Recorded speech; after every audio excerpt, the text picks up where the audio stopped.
All right. Things that we have covered is we have covered the chapter 1, we have covered chapter 2. दो chapters हमने complete कर लिए हैं. ठीक है, मैं जल्दी से आपको बता देता हूँ कौन कौन से chapter complete कर लिए हैं. The first one, chapter 1 जो हमने complete किया. बताएं भाई chapter 1 का नाम क्या है? What's the name of the first chapter? Data representation. Chapter 2 का नेम क्या है? That we covered recently और उसका टेस्ट भी हुआ था. उसका नाम क्या है? Data transmission. बेहतरीन. Now we are moving towards the third chapter जो थोड़ा सा टाइम लेगा बिकॉज इट्स लेंदी. सही है. Third chapter will give us a tough time because it's lengthy. थोड़ा सा क्लासेस ज्यादा लगेंगे उसमें. और चैप्टर 3 लॉन्गेस्ट चैप्टर है पेपर 1 का. सही है. Chapter 3 is hardware. These both chapters are done. Their recordings are already uploaded. बेटा students who have recently joined us, मैं अभी इसको ग्रुप में भी लिखने वाला था because you guys have already been given the access. तो आप लोग बेटा पिछला कवर करके जल्दी रिकवर कर लेंगे पूरा. I think Abdul Hadi, Alishba, Asif and सारे मादिल, हमजा मकसूद. ठीक है. ये जब मैं जिन जिन के नाम ले रहा हूँ, एमन फराज, मुश्तबा रजा, बेटा आप लोग, मैं एक्सपेक्ट कर रहा हूँ कि आप लोगों ने ऑलरेडी रिकॉर्डिंग स्टार्ट कर दी है पिछली. और चैप्टर 1 चैप्टर 2 आप विद इन अ वीक आप खत्म कर लेंगे ताकि आप करंट लेक्चर तक आप इजीली हमारे आ जाए. सही है. Okay. We are moving on towards the third chapter that is hardware. अच्छा, इस हार्डवेयर के चैप्टर में हम सबसे पहला जो सेक्शन है 3.1, इसमें हम कंप्यूटर आर्किटेक्चर के बारे में पढ़ेंगे जो आज की क्लास में हमें पढ़ना है. कंप्यूटर आर्किटेक्चर से रिलेटेड सारी चीजें, कंप्यूटर के अंदर प्रोसेसर किस तरह यूज होता है, इसके साथ साथ कंपोनेंट्स क्या क्या होते हैं, रजिस्टर क्या होता है, बस क्या होती है, क्लॉक स्पीड क्या होती है, सारी चीजें हम इसमें डिस्कस करेंगे. ठीक है. वॉन न्यूमन आर्किटेक्चर क्या है, सीपीयू क्या है. इसके बाद जो दूसरा सेक्शन होगा उसमें हम इनपुट एंड आउटपुट डिवाइसेस के बारे में डिस्कस करेंगे सारी. And the third one is data storage. 3 portion third में हम सारी स्टोरेज डिवाइसेस को डिस्कस करेंगे. और फिर इसके बाद फोर्थ पार्ट भी है. Fourth part is the network hardware. तो basically hardware contents of 4 sections. The first one we are starting जो पेज नंबर 46 पे है, कंप्यूटर आर्किटेक्चर. सबसे पहले मैं आपको पता है मैं जब टॉपिक स्टार्ट करता हूँ थोड़ी सी बैकग्राउंड से स्टार्ट करता हूँ, कोई कहानी से स्टार्ट करता हूँ या फिर कोई फैक्ट से स्टार्ट करता हूँ. सबसे पहले मैं आपको इस सीपीयू के बारे में, प्रोसेसर के बारे में या वॉन न्यूमन के बारे में थोड़ा सा आपको पास में लेके चलूँ कि हाउ थिंग्स हैव इवॉल्व्ड. ठीक है. The first thing we had back, if we go in history, तो देयर वाज अ साइंटिस्ट जिसका नाम था वॉन न्यूमन. ठीक है. And he was called sir von Neumann. Sir von Neumann उनका नाम था. उन्होंने एक, ये बेसिकली जो पूरा वॉन न्यूमन आर्किटेक्चर है ना, ये इनका ही डिस्कवर्ड आर्किटेक्चर है. उन्होंने ये देखा कि एक ह्यूमन ब्रेन, एक नॉर्मल ह्यूमन ब्रेन जो है वो क्या करता है. ह्यूमन ब्रेन जो है आपके पास करता क्या है कि वो इधर उधर से सराउंडिंग से इनपुट लेता है. मतलब हम या तो ऑब्जर्व करते हैं. ठीक है ना. हम सराउंडिंग्स में देखते हैं, कुछ ऑब्जर्व करते हैं या कुछ सुनते हैं. 2 तरीकों से हम हमें सिग्नल मिलते हैं ना. या तो हम कुछ देखते हैं, या तो हम कुछ सुनते हैं, या ऑब्जर्व करते हैं. ठीक है. 3 चीजें भी, 3 तरीके भी कह सकते हैं. तो मल्टीपल वेज से हम इनपुट लेते हैं. ह्यूमन ब्रेन हमारा उसको प्रोसेस करता है. ह्यूमन ब्रेन उसको प्रोसेस करता है और ह्यूमन ब्रेन फिर हमें आउटपुट देता है कि हमें क्या करना चाहिए. फिर हम भी अपने गेस्चर से या तो बोल के या तो डिफरेंस ऑफ आउटपुट हम प्रोड्यूस करते हैं. मतलब कि हमारे ब्रेन की बैकग्राउंड में आपको बता रहा हूँ कि इनपुट लेगा, प्रोसेस करेगा और आउटपुट देगा. ठीक है. तो इस पर्टिकुलर कॉन्सेप्ट को सर वॉन न्यूमन ने अडेप्ट किया कि यार नॉर्मल ह्यूमन ब्रेन जब ये काम कर सकता है तो why not we add this whole point of view in a machine. क्यों ना हम एक बेसिक मशीन बनाए जिसको एक ब्रेन दें, एक ब्रेन दे दें उसको छोटा सा. जाहिर है वो ह्यूमन ब्रेन की कैपेसिटी पे तो नहीं पहुंच पाएगा, लेकिन एक ब्रेन दे दें जिसपे वो, जिसके थ्रू वो प्रोसेस करे, प्रोसेस करने के बाद उसको आउटपुट करे. ठीक है. ब्रेन आएगा, ब्रेन के बाद फिर आपके पास उसको वैल्यूज देंगे और वो ब्रेन, जो मशीन का ब्रेन एक प्रोसेसर है, उसको वैल्यूज दें, उन वैल्यूज को वो इंटरप्रेट करे और फिर आउटपुट दें. तो उन्होंने एक आर्किटेक्चर बनाया जिसको बोलते हैं वॉन न्यूमन आर्किटेक्चर. उन्होंने जो है एक आर्किटेक्चर बनाया. उस आर्किटेक्चर का मतलब होता है स्ट्रक्चर. उन्होंने एक ऐसा स्ट्रक्चर बनाया मशीन का जिसमें यही वाले मोड्स थे. इसमें इनपुट, प्रोसेस और आउटपुट, यही तीनों स्टेजेस पे उस मशीन को एक प्रोसेसर दिया। ब्रेन तो जाहिर सी बात है, ह्यूमन ब्रेन तो नहीं दे सकते, ह्यूमन ब्रेन की जगह एक प्रोसेसर दिया, एक सीपीयू, एक प्रोसेसर दिया जो चीजों को प्रोसेस करता है। ठीक है, एक मशीन दे दी, एक चिप दे दी, वो प्रोसेस कर दी थी और फिर वो सिग्नल्स आउटपुट दे दी। तो उसी कॉन्सेप्ट के ऊपर वॉन न्यूमन ने एक आर्किटेक्चर डिजाइन करा जिसको बोलते हैं वॉन न्यूमन। और फिर वो आर्किटेक्चर बेसिक लेवल पे आहिस्ता आहिस्ता चलता गया और आज उसको बहुत छोटी सी माइक्रो चिप में कन्वर्ट कर दिया। आज हर चीज में प्रोसेसर है, कंप्यूटर्स में, लैपटॉप्स में, टैबलेट्स में, छोटी आप होम अप्लायंसेस में, हर चीज में, इवन आपके रूम के एयर कंडीशनर्स में भी प्रोसेसर यूज हो रहा है। तो वॉन न्यूमन आर्किटेक्चर पे आने से पहले, अच्छा ये तो इसकी हिस्ट्री थी, सही है ना, ये सर वॉन न्यूमन ने इंट्रोड्यूस कराया है। ये कंप्यूटर्स, सारे कंप्यूटर्स आने से पहले की बात है, ये बहुत पहले की बात है। अच्छा, अब मैं आपको एक फैक्ट बताता हूँ, एक छोटा सा फैक्ट ये है कि नॉर्मली मशीन्स जो होती है ना, कंप्यूटर्स, आपके पास जितने भी कंप्यूटर्स हैं और लैपटॉप्स हैं या कोई भी, इनके जो प्रोसेसर्स हैं, इनके जो प्रोसेसर्स हैं ना, वो 98% out of 100%, out of 100% 2% work करते हैं और 98% दे रिक्वायर इज कूलिंग। मतलब 98% अपना एफर्ट्स जो है ना वो कूलिंग में लगाते हैं। आपने अक्सर देखा होगा सीपीयू कंटेन्स फैंस, बड़े बड़े फैंस लगे हुए होते हैं ना, तो 98% उनको कूलिंग चाहिए होती है और 2% वो काम करते हैं। लेकिन हमारा ह्यूमन ब्रेन, ये मैं आपको फन फैक्ट बता रहा हूँ आउट ऑफ द स्टडीज, ठीक है। हमारा ह्यूमन ब्रेन जो अल्लाह ने डिजाइन किया है, वो 44% वर्क करता है और 56% उसको कूलिंग चाहिए होती है। अब आप सोच रहे हो कि सर कैसी बातें कर रहे हो, कूलिंग कहाँ से आ गई, फैन लगे हुए हैं क्या? भाई हमारा जो ब्रेन है ना, वो बेसिकली एक लिक्विड के अंदर बैलेंस हुआ हुआ है। एक लिक्विड है उस ब्रेन के अंदर हमारे, उसमें एक प्रॉपरली अल्लाह ताला ने उसको बैलेंस किया हुआ है, वो प्रॉपर बैलेंस है। अक्सर लोगों को ब्रेन ट्यूमर्स और ब्रेन हेमरेज और बहुत, अल्लाह बचाए ऐसी बीमारी से, उससे क्या होता है, उससे ब्रेन का बैलेंस हिलता है, सर में दर्द होना, ये माइग्रेन्स होना, ये सारे ब्रेन को अफेक्ट करती हैं चीजें। तो हमारा ब्रेन 44% तक काम कर सकता है और 56% उसको कूलिंग चाहिए होती है। ठीक है, और नॉर्मली का मशीन्स का जो प्रोसेसर होता है, जिसको हम वो जो एज अ ब्रेन एक्ट कर रहा होता है, वो 2% काम करता है सिर्फ, बाकी पूरा 98% उसको कूलिंग चाहिए होती है। समझ रहे हैं बात? अब हम आते हैं टूवर्ड्स जो ब्रेन ऑफ कंप्यूटर है, जिसको सीपीयू बोला जाता है। सीपीयू का काम क्या है, किस तरह क्या होता है, इसमें देखते हैं। सीपीयू स्टैंड्स फॉर, मैं क्वेश्चंस जो है एक पेज कंप्लीट करके फिर पूछूंगा आप लोगों से, सही है। CPU stands for central processing unit, इसको बोलते हैं सेंट्रल प्रोसेसिंग यूनिट। ये करता क्या है, एक फुल फॉर्म हो गई इसकी, central processing unit. What does it do? It controls the flow of data and signals within the hardware device. ये flow of data and data के जितने भी सिग्नल्स हैं उनको कंट्रोल करता है, उनको भेजता है, उनको रिसीव करता है, सेंड करता है, सारी डिवाइसेस के बीच में कोऑर्डिनेशन ये कंट्रोल करता है। ठीक है ना। सीपीयू बेसिकली आपके पास एक बॉस है, बॉस की तरह है। बॉस क्या होता है कंपनी के लिए? Boss is the one who's controlling everything, who's taking all the decisions. So CPU is the one who's taking all the decisions, who's controlling all the flow of data and signals across all the devices. It is installed as an integrated circuit on a single microchip. ये एक छोटा सा circuit है जो integrate हुआ हुआ। Integrate का मतलब होता है फिक्स होना, किसी चीज के ऊपर फिक्स हो जाना। तो एक इंटीग्रेटेड सर्किट है that is used on a single microchip. छोटी सी माइक्रोचिप के ऊपर आपके पास ये एक सर्किट बना हुआ है, सर्किट इंस्टॉल हुआ हुआ है, ठीक है। और ये सारे के सारे काम करता है। It is responsible for handling all the task. ये परमिशन देगा तो टास्क पूरा होगा, या परमिशन नहीं देगा तो टास्क पूरा नहीं होगा। सारे टास्क इसी के थ्रू जाते हैं। एक तरह से ये ब्रेन ऑफ द कंप्यूटर, और हमारी जबान में हम इसको बॉस कह सकते हैं, सही है। सारी चीजें ये कंट्रोल करते हैं। अब आ जाते हैं हम वॉन न्यूमन आर्किटेक्चर पे। जो मैंने आपको आइडियोलॉजी बताई थी सर वॉन न्यूमन की, इनकी आइडियोलॉजी पे आ जाते हैं। इन्होंने एक ऐसा कंप्यूटर सिस्टम, एक छोटी सी ऐसी मशीन डिजाइन करी जिसमें जो इनपुट प्रोसेस आउटपुट करती थी, और उसमें क्या क्या चीजें थी। वॉन न्यूमन में याद रखिएगा, जब भी वॉन न्यूमन की बात आएगी ना, तो von Neumann consist of CPU. Von Neumann में सीपीयू होता है, याद रखिएगा, एक प्रोसेसर। सीपीयू का मतलब होता है प्रोसेसर, ठीक है। अभी मैंने आपको बताया, जो सब कंट्रोल करता है। Storage device,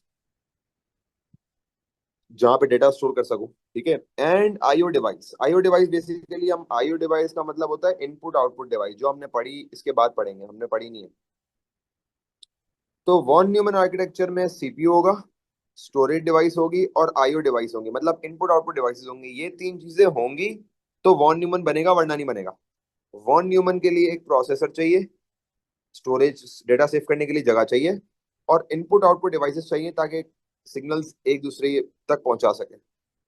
CPU performs fetch execution cycle which consists of, ये जो वन न्यूमन आर्किटेक्चर है ना, ये एक साइकिल परफॉर्म करता है जिसको बोलते हैं fetch execution cycle. Fetch execution cycle में क्या क्या होता है, तीन स्टेजेस हैं।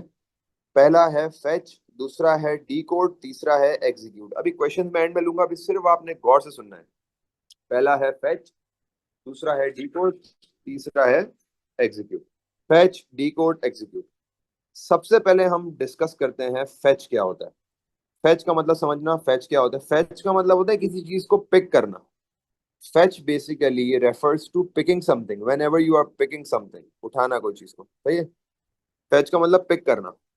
Instructions picked up for processing from memory to registers. Registers भी हम आगे पढ़ेंगे क्या होता है।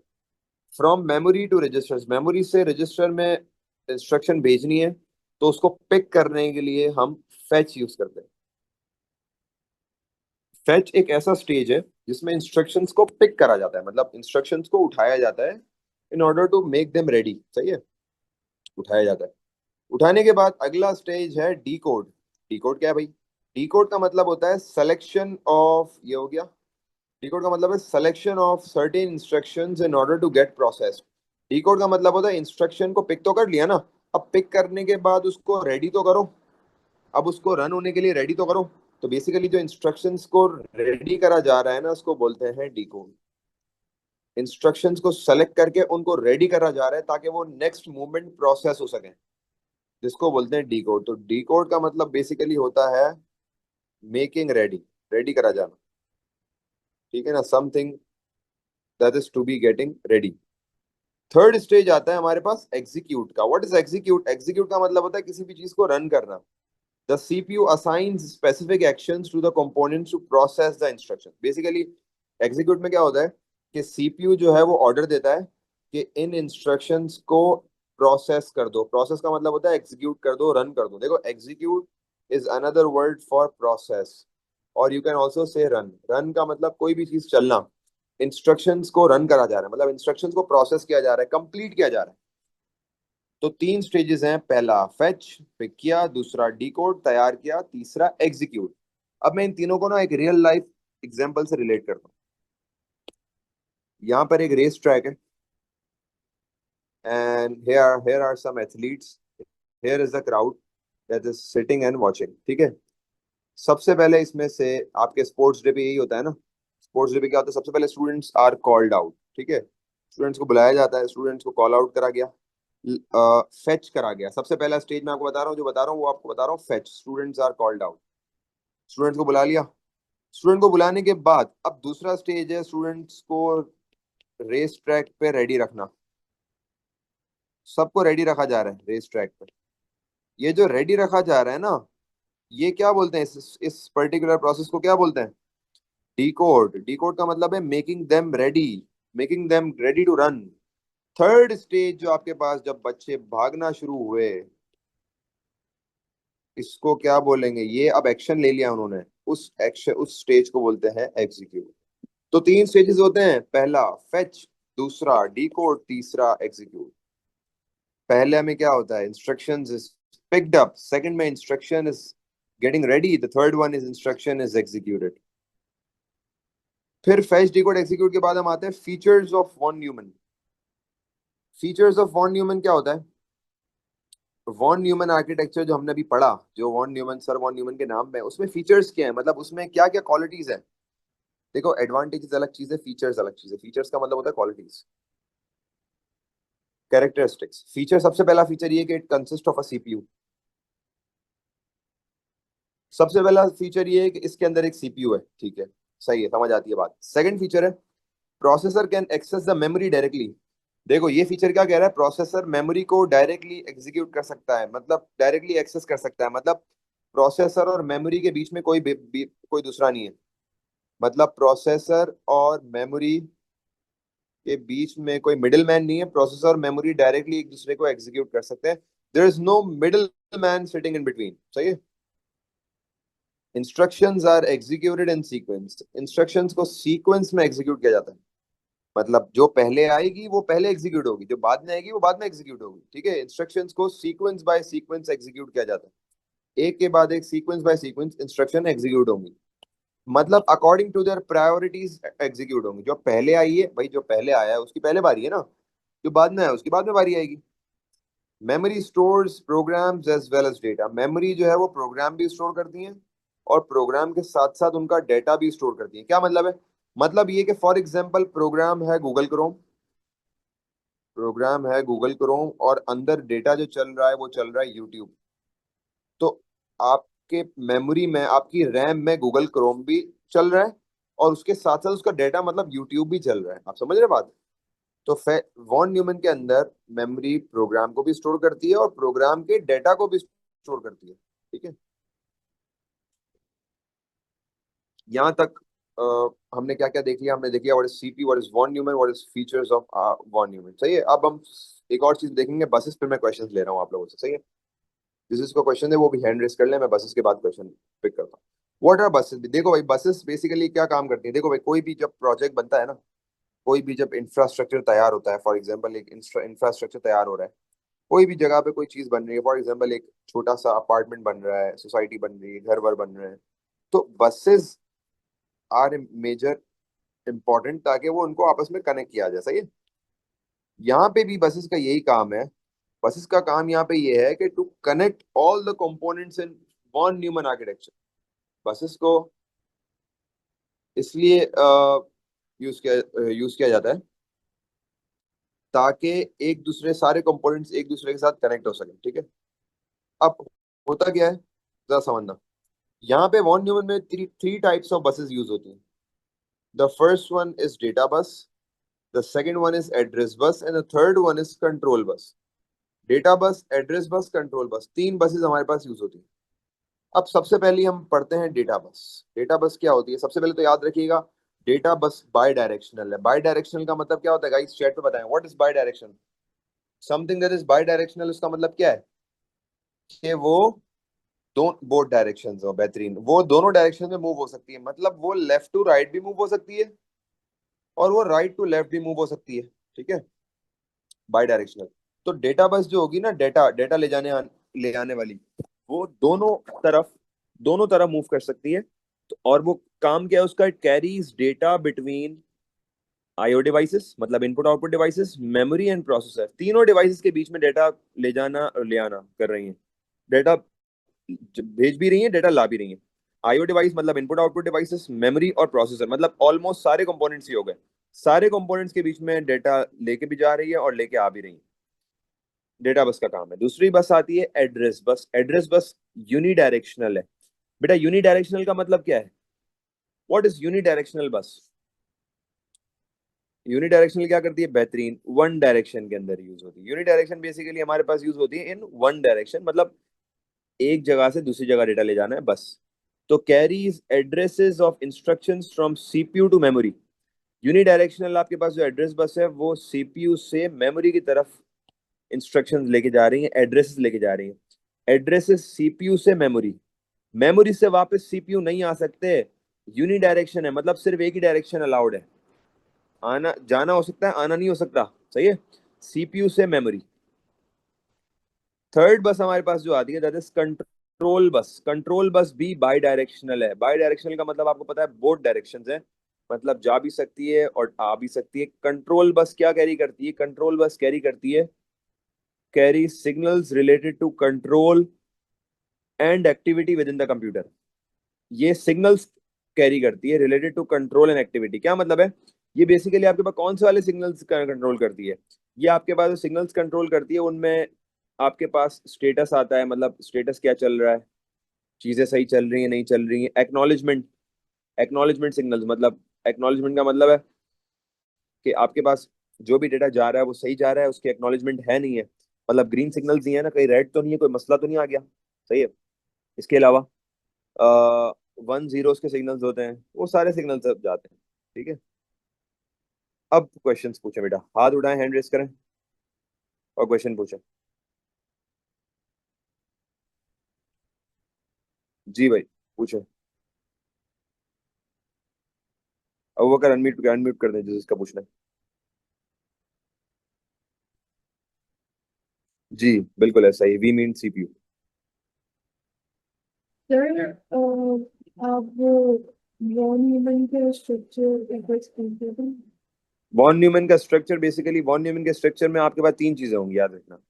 एक फेच, एक डीकोड, एक एग्जीक्यूट। फेच का मतलब इंस्ट्रक्शंस को पिक करना, डीकोड का मतलब इंस्ट्रक्शंस को रेडी करना in order to make them run, in order to execute them. और एग्जीक्यूट का जो थर्ड स्टेज है उसका मतलब है इंस्ट्रक्शंस को फाइनली प्रोसेस या एग्जीक्यूट करना या रन करना। ये तीन स्टेजेस पे एक आर्किटेक्चर तैयार होता है जिसको बोलते हैं वॉन न्यूमन आर्किटेक्चर। और वॉन न्यूमन आर्किटेक्चर में कंपोनेंट्स कौन कौन से होंगे? सीपीयू होगा, स्टोरेज डिवाइसेस होंगी और आईओ डिवाइसेस होंगी। ठीक है और सर जी। अगर फीचर्स में बता दें। फीचर्स, फीचर्स के अंदर सबसे पहला कि it consist of a CPU, इसमें सीपीयू है, सही है। दूसरा, processors can access memory directly, processors memory को डायरेक्टली एक्सेस कर सकते हैं, कोई मिडिल मैन नहीं है इसमें, मतलब processor to memory direct connection है। ठीक है। तीसरा, instructions are executed in sequence, मतलब इंस्ट्रक्शंस प्रायोरिटी वाइज अपनी सीक्वेंस वाइज जब जब जो इंस्ट्रक्शन आई है उस टाइम ही रन होगी। और चौथा, memory stores programs as well as data, मतलब मेमोरी एक तो प्रोग्राम स्टोर कर रही है, नॉर्मली मेमोरी प्रोग्राम स्टोर करती है, और प्रोग्राम के अंदर जो डेटा डेटा रन हो रहा है वो भी स्टोर कर रही है। जैसे मैंने एग्जांपल दी कि प्रोग्राम अगर गूगल क्रोम है और डेटा यूट्यूब है, तो दोनों चीजें एक ही टाइम पे चल रही होती है, प्रोग्राम भी चल रहा है उसके अंदर का डेटा भी। जी भाई नेक्स्ट क्वेश्चन। तो सीपीयू का थर्ड पार्ट एक्सप्लेन कर दे काइंडली। सीपीयू का third part, it is installed as an integrated circuit on a single microchip. ये इतना ज्यादा इंपॉर्टेंट नहीं है, तभी मैंने हाईलाइट भी नहीं कराया। ये इसमें बस आप छोटी सी, अब माइक्रो, अब ये एक छोटा सा सर्किट बन गया है ना, छोटा सा माइन्यूट सा सर्किट एक चिप के ऊपर इंस्टॉल हुआ हुआ है, बस ये बता रहे हैं। Okay sir. जी next question. And sir memory से मीन होता है स्टोरेज डिवाइसेस। मेमोरी से, मेमोरी का मीनिंग मतलब स्टोरेज डिवाइसेस कह रहे हैं। मेमोरी, हाँ बिल्कुल, स्टोरेज डिवाइस के, मेमोरी को स्टोरेज डिवाइस के। Thank you sir. जी भाई next. Sir control bus explain करते हैं। कंट्रोल बस, देखो कंट्रोल बस, ठीक है, माइक क्लोज कर दे। कंट्रोल बस आपके पास एक ऐसी बस है जो सबसे पहले तो आपने याद रखना है बाई डायरेक्शनल कौन सी है। भाई दो बाई डायरेक्शनल है, एक डेटा बस और एक कंट्रोल बस। बाई डायरेक्शनल मतलब बोथ वेज डेटा ट्रांसफर है, बोथ वेज ट्रांसफर करती है। और एड्रेस बस जो है ना वो सिंगल डायरेक्शन है। कंट्रोल बस आपके पास signals related to acknowledgement and status लेके जा रही होती है, मतलब फॉर एग्जांपल जो भी टास्क परफॉर्म हो रहे हैं वो सही हो रहे हैं नहीं हो रहे हैं, उनके उनके एक्नॉलेजमेंट सिग्नल, एक्नॉलेजमेंट का मतलब ये होता है ना कंफर्मेशन, उनके कंफर्मेशन सिग्नल्स। स्टेटस क्या चल रहा है, स्टेटस 1 चल रहा है या 0 चल रहा है, 1 का मतलब एवरीथिंग्स परफेक्ट, 0 का मतलब देयर इज सम प्रॉब्लम। ये सारे सिग्नल्स कंट्रोल बस लेके जाती है, डेटा नहीं लेके जाती control bus, data data bus लेके जाती है। जी आगे बढ़ूं, चलें, let's move forward. Now the next thing comes is,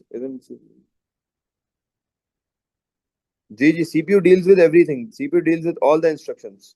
ठीक है। डेटा बस सिंपली डेटा ले जाना और ले आना करती है, simple data bus, data transfer in both of the ways and between all the components. अगली चीज आती है रजिस्टर। रजिस्टर क्या होता है? Register is a component that stores a value for a temporary period of time. Register एक छोटा सा कंपोनेंट है, इस तरह एक कंपोनेंट होता है जो थोड़ी देर के लिए बस वैल्यू अपने पास स्टोर करता है। थोड़ी देर का मतलब है बिल्कुल थोड़ी देर, माइक्रो सेकंड के लिए। मतलब इसमें ना रजिस्टर्स बहुत सारे होते हैं हमारे पास, आगे पढ़ेंगे हम इसमें, मल्टीपल रजिस्टर्स यूज हो रहे होते हैं। तो रजिस्टर का काम यही है कि वैल्यू आई, स्टोर कर रही और आगे भेज दी, स्टोर करी और आगे भेज दी, स्टोर करी और आगे भेज दी।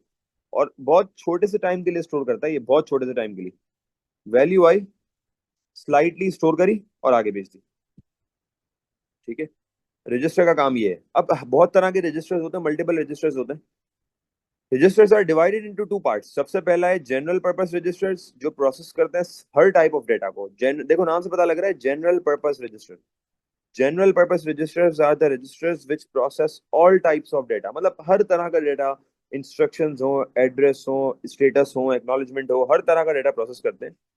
और इसकी एग्जांपल आ गई आपके पास एक्यूमुलेटर और स्टेटस रजिस्टर। ये सारे आपके पास जो है जनरल पर्पस रजिस्टर है। अच्छा, इसमें एक छोटा सा एरर वो ये है कि स्टेटस रजिस्टर स्पेशल पर्पस के अंदर है। उसको आप अपने पास नोट्स में थोड़ी सी मिसप्रिंटिंग हो गई है। स्टेटस रजिस्टर को यहाँ से काट के नीचे लिख दीजिएगा, यहाँ पे स्टेटस रजिस्टर को स्पेशल पर्पस में लिख दें, बस इसको थोड़ा सा सही कर दें। अच्छा, स्टेटस रजिस्टर का क्या काम है अभी मैं वो भी बताता हूँ आपको। अभी मैं स्पेशल पर्पस में बताता हूँ। एक्यूमुलेटर का क्या काम है? एक्यूमुलेटर का काम फाइनल वैल्यू को स्टोर करना होता है। Final value, accumulator final value को स्टोर करता है। और अभी अभी हम नीचे इस टेबल में भी पढ़ेंगे कि एक्यूमुलेटर किस तरह फाइनल वैल्यू को स्टोर करता है। अगली चीज आती है special purpose register. Special purpose वो रजिस्टर्स होते हैं जो सिर्फ और सिर्फ स्पेशल काइंड ऑफ डेटा को प्रोसेस करते हैं, मतलब स्पेसिफिक डेटा को प्रोसेस करते हैं। जैसे कि M A R M D R के बारे में अभी हम पढ़ेंगे भी आगे, एफई साइकिल के अंदर पढ़ेंगे। एम ए आर सिर्फ और सिर्फ एड्रेसेस को स्टोर करता है। एम डी आर सिर्फ और सिर्फ डेटा को स्टोर करता है। स्टेटस रजिस्टर्स आपके पास स्टेटस और फ्लैग्स को स्टोर करता है। फ्लैग्स क्या होते हैं अभी मैं आपको आगे बताऊंगा। फ्लैग्स बेसिकली हम पेपर 2 में पढ़ेंगे। फ्लैग्स में दो वैल्यूज होती हैं, एक ट्रू होती है, एक फॉल्स होती है। ट्रू का मतलब होता है things are working perfect, false का मतलब होता है कि देयर इज सम इशू। सही है, तो स्टेटस रजिस्टर ये सारी चीजें स्टोर करता है। अब आ जाते हैं हम एफई साइकिल पे। एफई साइकिल मतलब फेच एग्जीक्यूट साइकिल। कभी कभी ये एफई साइकिल लिखा होता है, कभी कभी एफडी साइकिल लिखा होता है। अब ये साइकिल हमें समझनी है बेटा, साइकिल बहुत इंपॉर्टेंट है, साइकिल को अंडरस्टैंड करना है। ठीक है, ये साइकिल बहुत ज्यादा जरूरी है और बहुत इंपॉर्टेंट भी है। पूरी साइकिल को हम डिस्कस करेंगे। अब यहाँ पे यू हैव टू फोकस।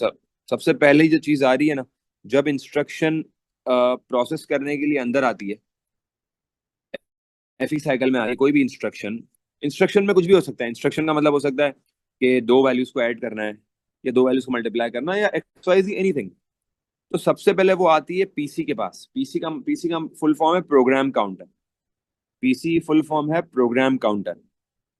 ठीक है, प्रोग्राम काउंटर का काम क्या है? It stores the address of next instruction. Program counter एक ऐसा रजिस्टर है, ये एक ऐसा रजिस्टर है जो नेक्स्ट इंस्ट्रक्शन का एड्रेस स्टोर करता है। मतलब फॉर एग्जांपल, प्रोग्राम काउंटर के पास पुरानी इंस्ट्रक्शंस, फॉर एग्जांपल 40 इंस्ट्रक्शंस आ चुकी हैं ऑलरेडी।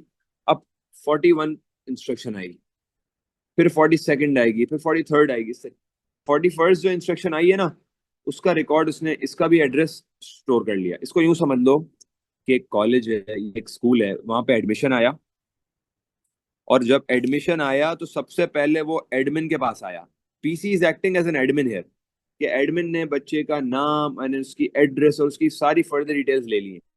सही है, PC here is acting as an admin in an institution. तो PC will be the first one to store the address of the next instruction and it increments itself by 1.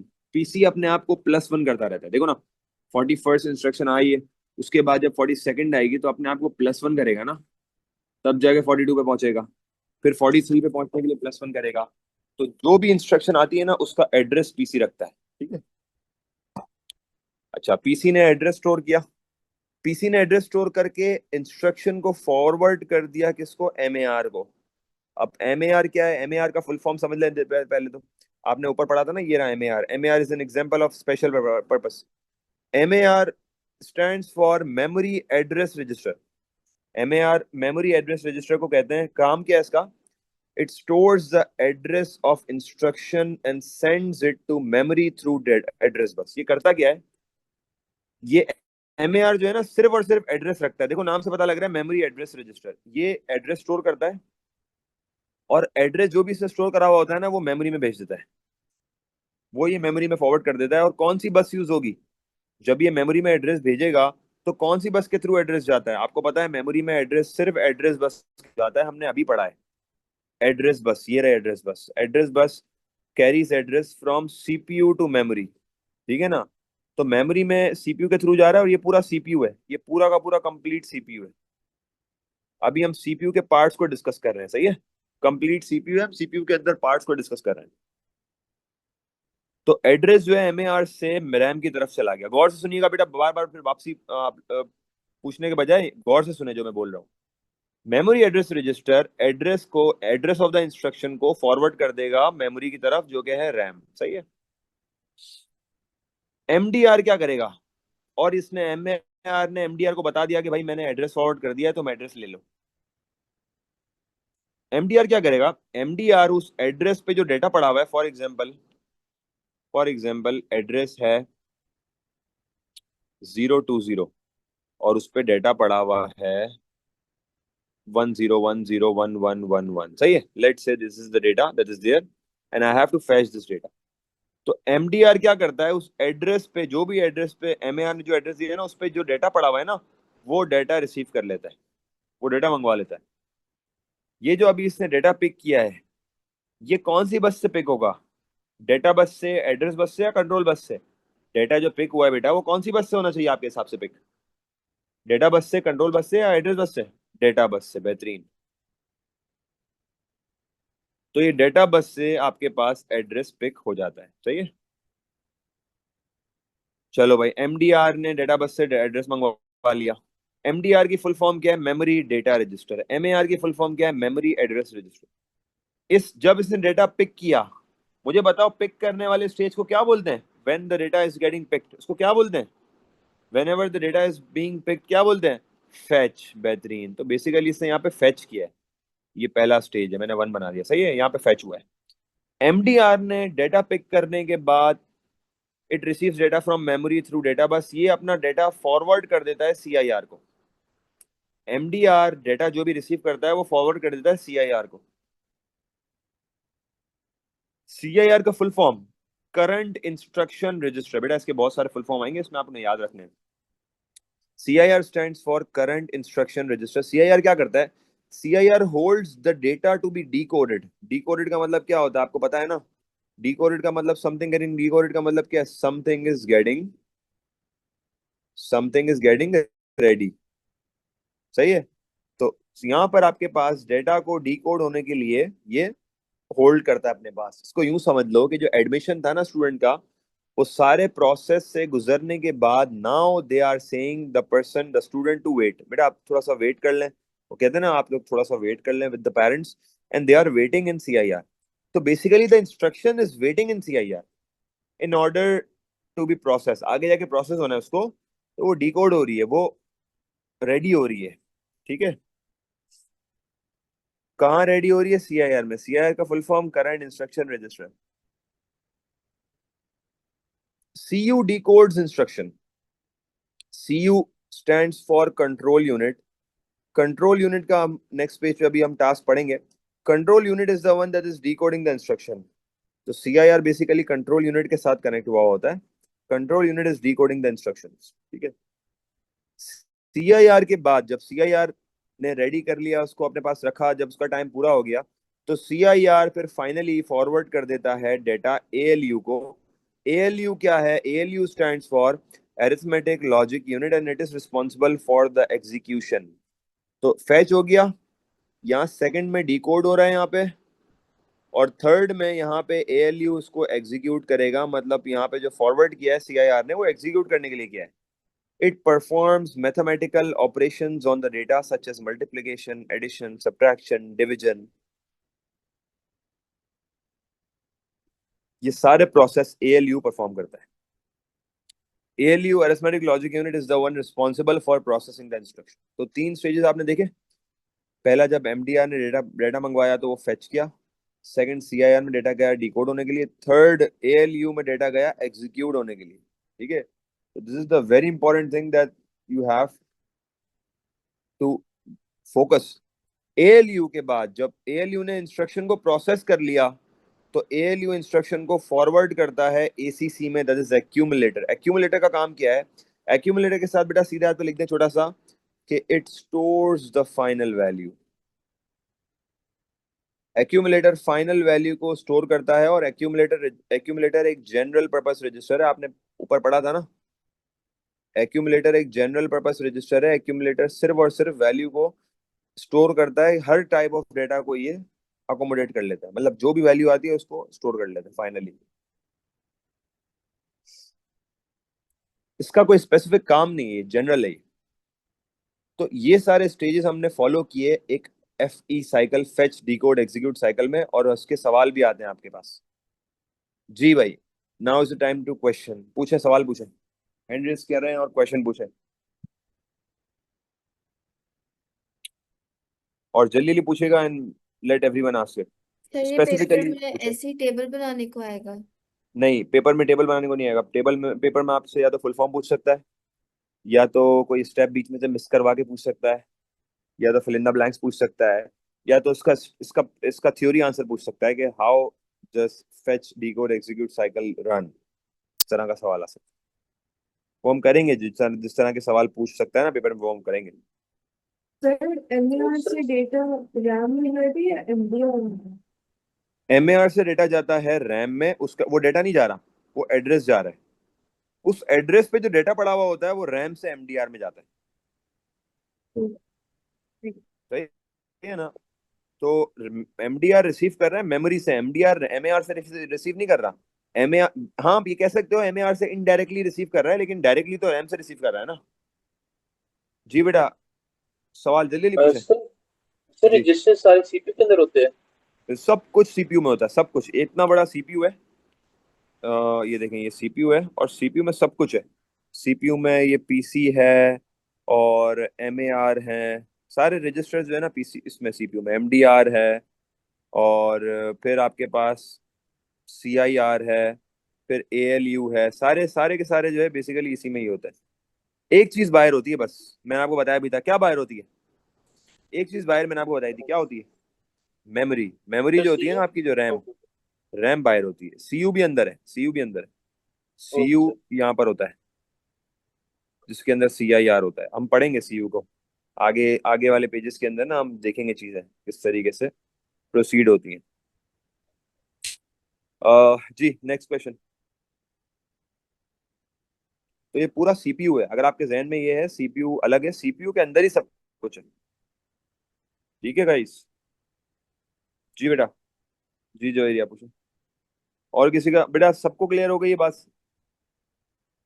सब chat पे yes लिख दें, everyone जिसको clear हो गई ये सब ये चैट पे यस लिख दें। Everyone just write yes if you got everything. जी हाँ, कौन पूछ रहा है? सारे आप पूछ रहे हैं? कौन पूछ रहा है? ओके। तो ये थोड़ा सा देखो, मैं मानता हूँ ये थोड़ा सा वो है, मतलब चीजें बिल्कुल न्यू है आपके लिए रजिस्टर, और थोड़ा सा ड्राई भी है। 3.1 जो है थोड़ा सा ड्राई है।